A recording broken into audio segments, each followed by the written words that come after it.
So I want to say thank you for this invitation to speak on a very important topic. My name again is Untitled Chapter. I'm a family nurse practitioner and I have conducted extensive reviews of existing research studies on the impact of fear and the effect of compassion on care delivery. And for close to 30 years, I've maintained contact with diverse patient population. Initially as a nurse's assistant, I started off as a nurse's assistant and I worked for 9 months. And that was 30 years ago as a nurse's assistant. When I first migrated from my country of Nigeria, I'm originally from Nigeria, I worked in a subacute facility in Brooklyn. Yeah, I believe it was Brooklyn, New York. But since then, I went on to become a registered nurse and finally a family nurse practitioner, a role that I work in now for more than 19 years. I currently work in the retail clinic setting, but prior to that, I co-owned a private medical clinic in New Jersey. And in 2019, I published an online school, Communication Academy, with courses that have received accreditation to grant continuing medical education to healthcare practitioners. I also published 2 books on the effective use of communication techniques for establishing trust within and outside of the healthcare setting. I'm also a fellow of the American College of Healthcare Trustee.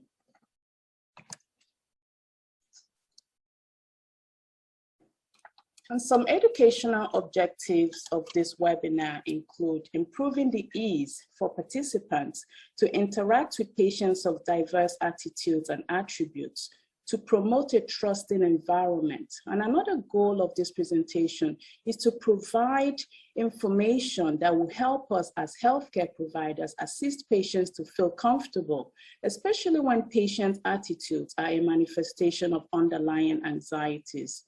It will also help provide participants with the strategic interaction skills that can be implemented towards establishing a trusting environment while reducing patients' fears about the healthcare system.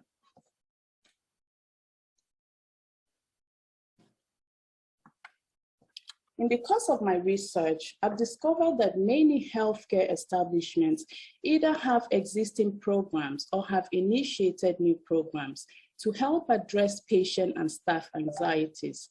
We can all attest to the fact that this period of worldwide pandemic has undoubtedly created and continue to create a lot of anxieties for patients, families, and staff in the general population, and also in various clinical settings.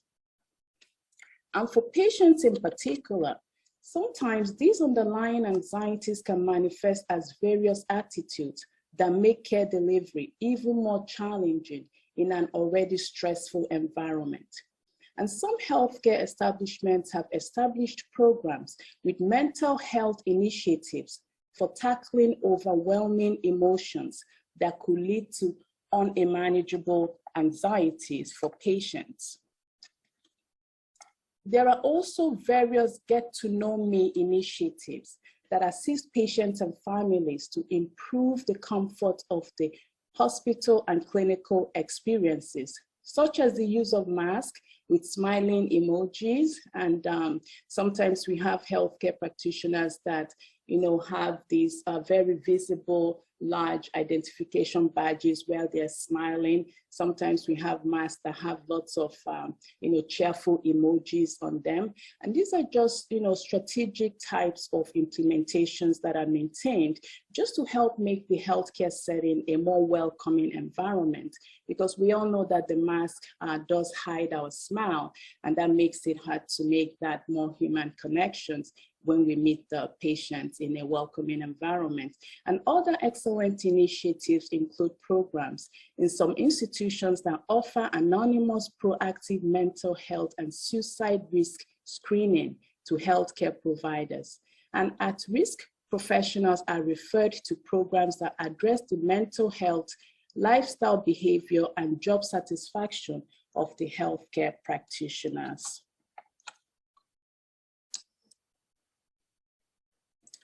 But in the course of my study research, While reviewing these existing empirical studies by other researchers and scholars, I realized that some study reports by physicians, psychologists, and philosophers highlight such factors as dwindling human compassion as contributory factors for the decline of trust in healthcare delivery practices. Additional discoveries include the implementation of various methodologies by healthcare establishments for more efficient care delivery, such as the use of the Wong-Baker Pain Scale for pain assessment and management. But I never quite came across any studies that have explored the universal methodologies for addressing patient fears and anxieties within the healthcare setting through strategic interaction patterns. And this could be because fear and the perception of fear is actually a very complex issue with so many various factors and perspectives playing key roles in the interpretation of fear in healthcare practices.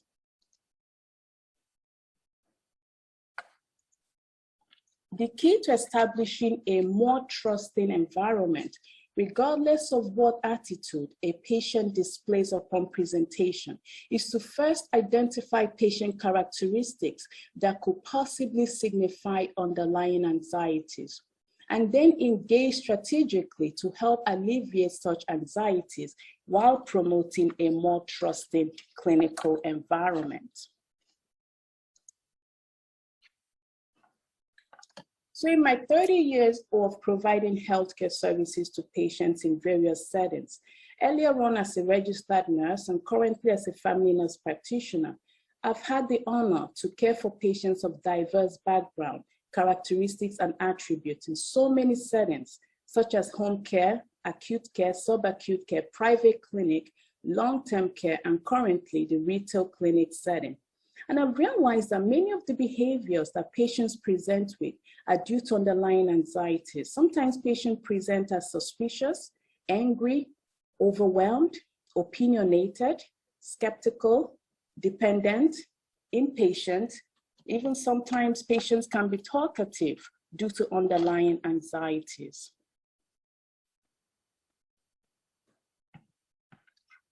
Okay, at this point, let's discuss a particular characteristics and its impact on healthcare delivery and how the healthcare practitioner can effectively interact with patients who display such emotions in healthcare settings. And I'm referring to the emotion of anger. In my 30 years of interacting with patients, I've noted that patients who display anger really have no reservations about voicing their true opinions. And I look at it this way. The patients who are angry are typically in their true state of mind, what I have coined their true selves. So clinicians could utilize these valuable moments because in this state of mind, when someone is in touch with their true self, that person is typically vocalizing their feelings. And I actually view it as an appropriate moment of vulnerability, and providers can strategically tap into that moment to establish a more trustworthy conversation with that individual.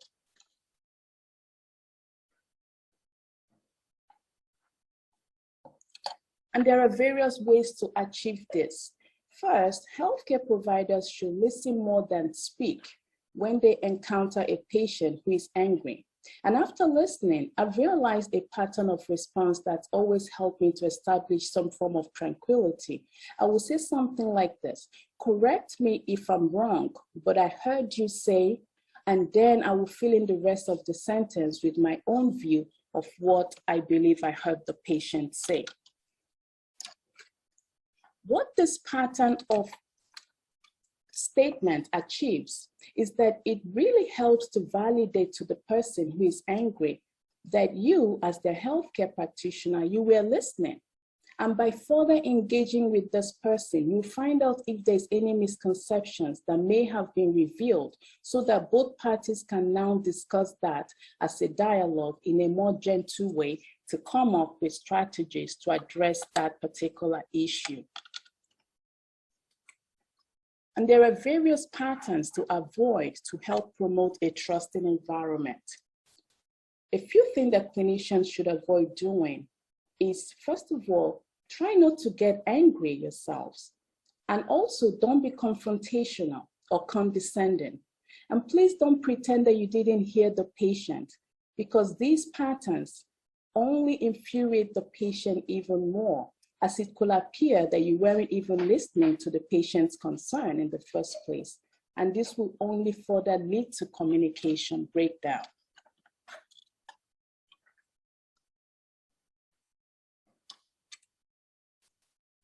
I must point out here, of course, that all scenarios do not always fit the one that I just described. In some unique scenarios, patients may present in an aggressive manner towards the healthcare practitioner, and there are usually effective response protocols specific to these scenarios for various establishments.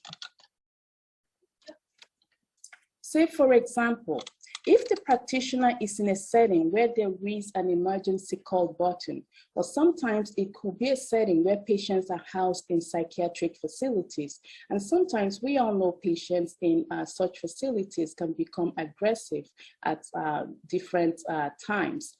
What the practitioner should do is to ensure to follow the security structure or protocol that's in place for such an establishment, and definitely activate the protocol for outside help. But remember that before you get to that level of seeking extra help from a security system, it's important that the healthcare practitioner try to de-escalate the situation by the way he or she engages with the patient. Because no matter how aggressive someone is, the bottom line is this, that they wish to be heard. And when we develop the skills to help create a more trusting environment, it definitely helps address this situation that could easily get out of control if not addressed properly the first time. And more information that highlights other diverse patient characteristics and attributes and the most important engagement styles are explored in my recently republished book, Tips for Effective Communication, a Vital Tool for Trust Development in Healthcare. Some of these attributes are such as when patients are dependent, opinionated, overwhelmed, impatient, suspicious, etc.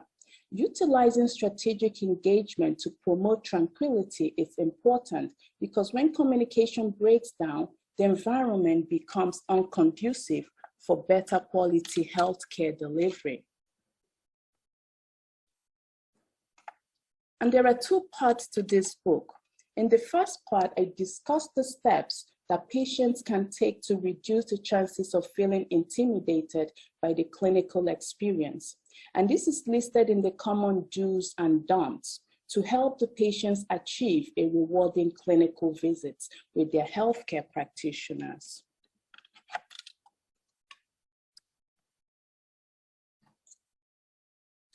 The second part of the book focuses on more details, 16 mock scenarios between the healthcare practitioner, and the patient.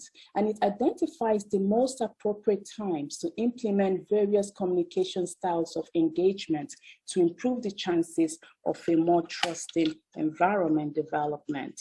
And some of these styles include identifying the most appropriate times to speak softly to create a tranquil environment, when to temporarily avoid eye contact to give another individual the chance to gather their train of thoughts, when to speak authoritatively while maintaining eye contact to command attention, when to nod in affirmation as others are speaking to help convey validation, even when to use humor to help reduce the tension, perceived tension in an environment.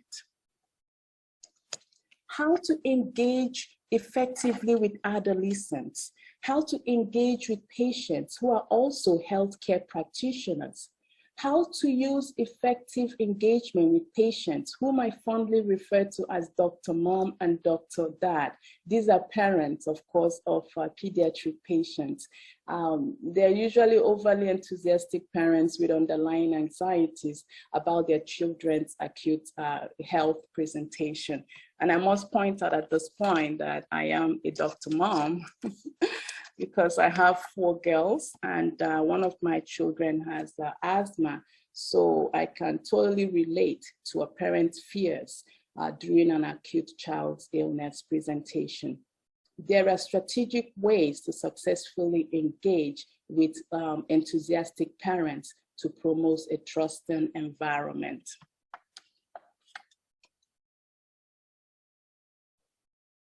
The website again is Nonye Tochi, www.nonyetochi.com.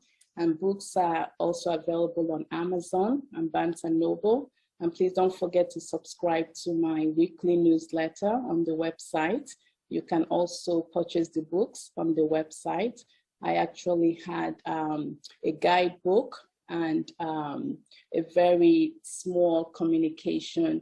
I'll call it more of a guidebook that just got published yesterday. So I'm very, very happy about that. It's live on Amazon as of this morning. I'm very, very happy about that. So you can also check that out. It comes in Kindle format and also hardcover and softcover format. And you can also subscribe, please, to my official YouTube channel. You can follow me on Facebook and Instagram at the handle at @TheFamilyNurse. And we'll be so happy to engage with so many of you, because this is a very, very important topic that I find crosses barriers and crosses all boundaries in so many different aspects of healthcare delivery. These are the references that I consulted for putting this presentation together. And I want to again say thank you so much for listening, and thank you for the invitation to speak on a very, very important topic.